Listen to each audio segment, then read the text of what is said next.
Әлемде судан кейінгі ең танымал сусын ол әрине шай. Әсіресе көптеген жылдар бойы ғалымдар мен дәрігерлер дәлелдеген көк шайдың пайдалы қасиеттері өте көп. Көк шайдың денсаулыққа пайдасын жапондықтар мен қытайлықтар бірнеше жыл бұрын білген. Ол мидың жұмысын жақсартып, ағзадағы қартаю процестерін баяулатады. Салмақты қалыпқа келтіруге көмектеседі. Қатерлі ісік пен екінші типті қант диабетінің даму мүмкіндігін азайтады. Ауыздағы жағымсыз иіспен күресіп, жүрек-қан тамырлар жүйесін нығайтады, ұйқыны реттейді және псориазды емдеуде қабілетті. Бәріне сәлем, сіздермен бірге пайдалы кеңес каналы. Бүгінгі видеода сан түрлі дертке дауа болатын көк шайдың пайдасы мен зияны, оны кімдерге ішуге болмайды және көк шай арқылы қалай арықтауға болатыны туралы айтатын боламыз. Видеоны бастамас бұрын біздің каналға қосылып жатқан, қолдау білдіріп, комментарийде жылы тілектерін білдіріп жатқан әрбір жанға алғысымды айтқым келеді. Шын мәнінде бұның бәрі бізді ерекше шабыттандырады. Бәріңізге көп рахмет. Көк шайды дәмі мен пайдасы тамаша үйлесім тапқан сусын деп атайды. Бірақ бұл көк шайдың адам денсаулығы үшін зиянсыз екенін білдірмейді. Мәселе ағзаның ерекшеліктері мен түрлі гастрономиялық жағдайлары жөнінде. Денсаулыққа алаң болмас үшін көк шайды қалай тұтыну керектігінен хабардар болған жөн. Көк шайдың пайдасы жайлы бәрі біледі. Бұл сусынның тиімді әрі оң пайдасы оның құрамындағы дәрумендер мен танинде, антиоксиданттық қасиеттерге ие екендігінде, қатерлі ісіктен қорғайтындығында. Сондай-ақ ағзадан токсиндерді шығарады, тонусты сақтайды, несеп айдайтын да қасиеттерге ие. Көк шай тамақты тым тоя жеуге бейім адамдардың тәбетін реттеуге жақсы әсер етеді.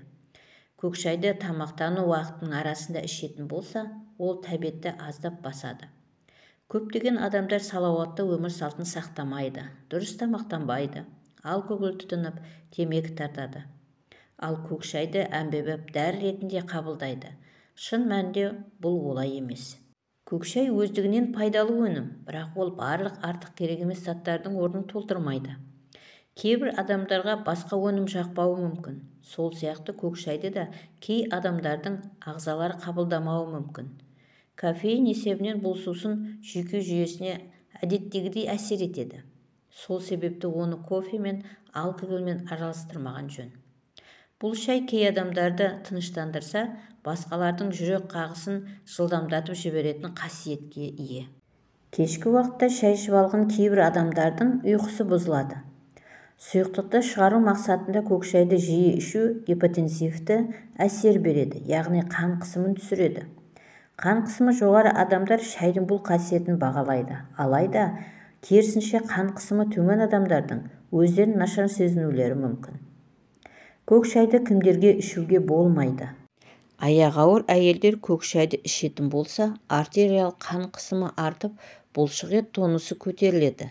Жүректің жиырылуы жиілейді. Ал емізулі аналар түн ұйқысын 4 бөлгісі келмесе, кешкілі уақытта көк шай ішпегені дұрыс.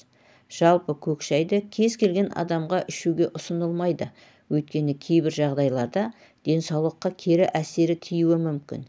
Әсіресе тахикардия мен ұйқысыздық мазалағанда көк шайдың пайдасы болмайды. Керісінше адамның қан қысымын түсіріп, талдыруға дейін жеткізуі ғажап емес. Сонымен бірге асқазан мен 12 ішек жарасы ауруларында да көк шай зиянды болуы мүмкін. Бұдан бөлек асқазан сөлі қышқылы артқанда, артериосклерозбен ауырғанда, жүктілік кезінде де бұл шайды ішпеген жөн. Көк шай қай кезде зиян болады? Ешқашан көк шайды көп ішуге болмайды. Әсіресе жүйке жүйесі сыр берген және қан қысымы төмен жүретін адамдарға зияны мол. Күніне 6 шыны қантсыз көк шай жеткілікті болады. Шайдың құрамындағы тианин атты кофеин қобалжу туғызады. Сондықтан шайды ұйқыға жатар кезде ішуге болмайды.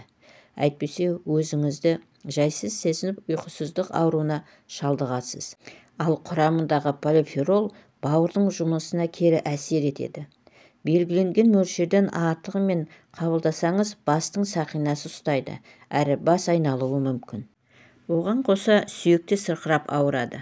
Жалпы көк шайдың пайдасы медицина жоққа шығармайды. Алайда күннің алғашқы жартысында белгіленген мөлшерде ғана ішу керектігін ескертеді. Егер белгіленген мөлшерден артық ішіп қойсаңыз, асқазаныңыздың қышқылдығын арттырады.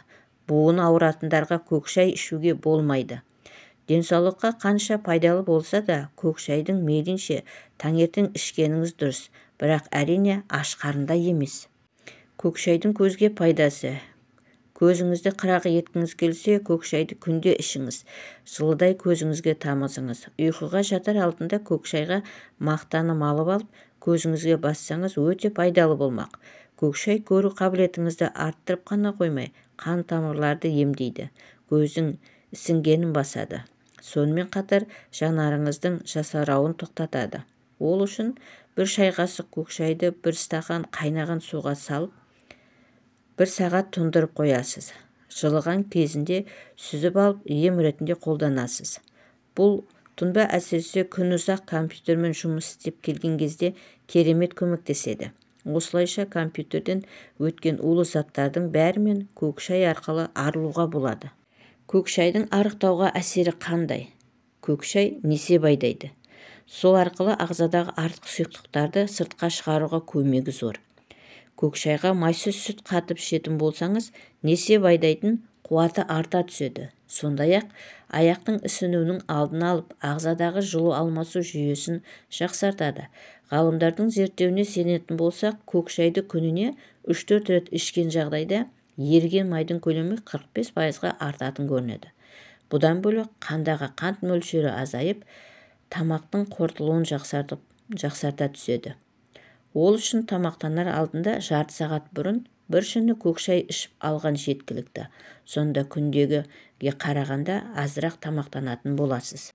Көк шай арқылы арықтағыңыз келсе, мынадай шарттарды орындауға тура келеді. Шайды қантсыз ішу керек. Тіпті қант алмастырғышты да пайдалануға болмайды.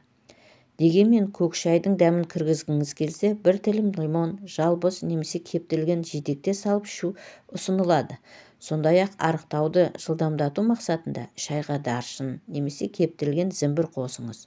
Бұл қоспалар тағамның құнарлылығын азайтады. Көк шайды салқындатып ішкен де пайдалы. Өйткені ағза салқын шайды жылыту үшін энергия жұмсайды. Мұндайда сіз тағы 50 калория жоғалтып аласыз.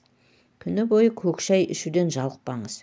Көк шайдың мүлде құнарлылығы жоқ. Сондықтан да оны шөл құсқанда іше беріңіз. Алайда оны ұйқыға жатардың алдында ішпеген дұрыс. Қарның ашқаны сезілетін болса, бір ғана алма немесе қияр жеген дұрыс. Көк шайдың дұрысын қалай таңдау керек? Егер шай пестицидтер мен түрлі тыңайтқыштар қолданылмайтын плантациялардан жиналған болса, оның пайдасы да мол болмақ. Алайда шай жапырақтары өсіп, оны тасымалдау кезінде ластану мәселесі бар. Сонымен қатар көптеген жалған өнімдер де бар. Ондай өнімдер зиянын тигізіп, аллергиялық реакция тудыруы ықтимал. Сатып алушы адам үнемі өнімнің қаншалықты жалған немесе шынайы екенін көзбен көріп анықтай алмайды. Сол үшін әбден тексерілген сенімді маркалардан алуға кеңес береміз.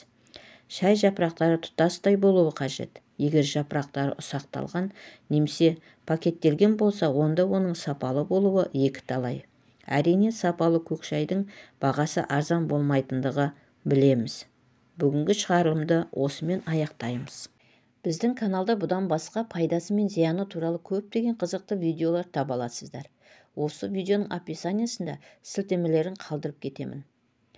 Арнамызға лайк басып тіркеліп отырыңыздар және видеоны достарыңызбен бөлісе отырыңыздар. Видеоның соңына дейін көргендеріңізге рахмет. Келесі видеода кездескенше сау болыңыздар.